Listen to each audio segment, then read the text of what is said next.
Hi, everybody. I'm Cecilia Isaac with F-BOM, and I'm here today with our fall 2018 author, Chrysoula Tzavelas. She is the author of Citadel of the Sky.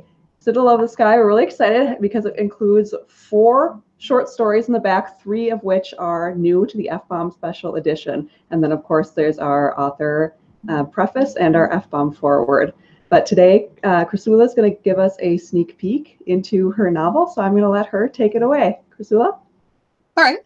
Hi there. I'm Chrysoula, and I wrote this book.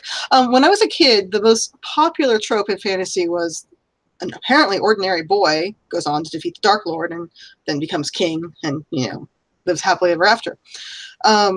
Citadel of the Sky is about the descendants of that trope, many, many, many generations later.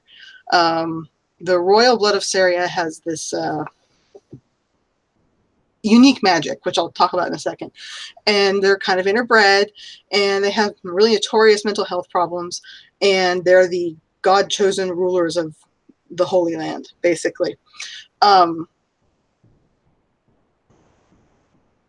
they have these regents that manage them because this fantasy world doesn't really have mental health care as we understand it, but they have to help these people who are definitely not neurotypical function in an ordinary society.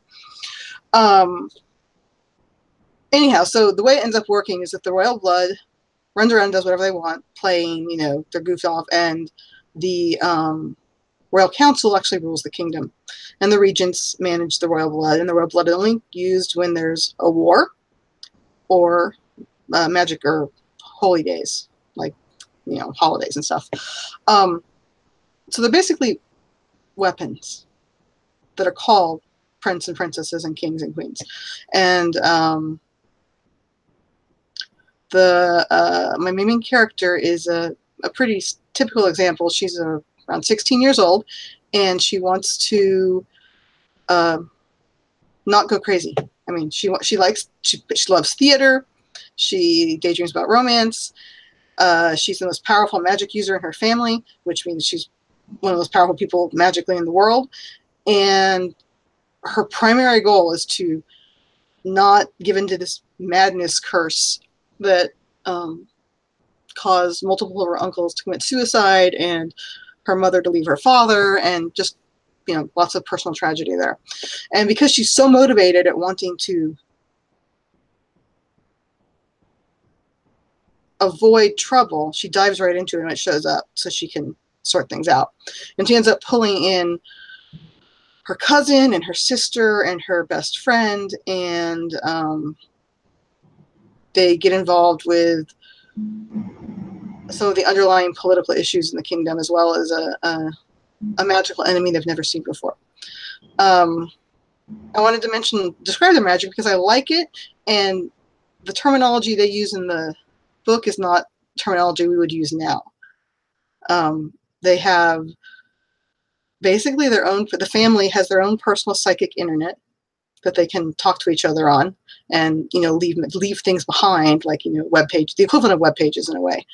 And they have these sort of spirit avatars they can send out to do things for them and see things for them, and they have pretty powerful telekinesis, which they think of as sending out this sort of energy force to pick things up and do stuff with. But superhero movies throwing stuff around. The other thing I wanted to mention, because I love it and I think it's worth mentioning, is that one of my favorite characters isn't actually introduced until about a third of the way into the book, and I wanted to mention him because he takes a while for him to show up. He is a classic cursed evil sword. Starts out something straight from those old books I read when I was a kid, and he is so much fun to write. He's also really strongly telepathic, which is more than just a sword muttering in your head. He has all sorts of telepathy-based powers, as well as being a sword. And a big portion of the overall story is about developing a relationship with him that is more complicated than the ones most people expect to have with a piece of metal. And it's a lot of fun, and that actually goes through the whole series. And And yeah, that's my sneak peek. There you go. I hope you read the book, and I hope you enjoy it as much as I enjoyed writing it. So thank you. Okay, great. Thank you very much. And thanks everybody for joining us. So you can look out for our full-length interviews coming later in the fall. And in the meantime, Chrysoula will be on the F-BOM forums answering questions. So you can pick up your copy of Citadel of the Sky in our store, and then you can head over to the forums to ask her your questions. And thanks everybody, and we'll see you next time.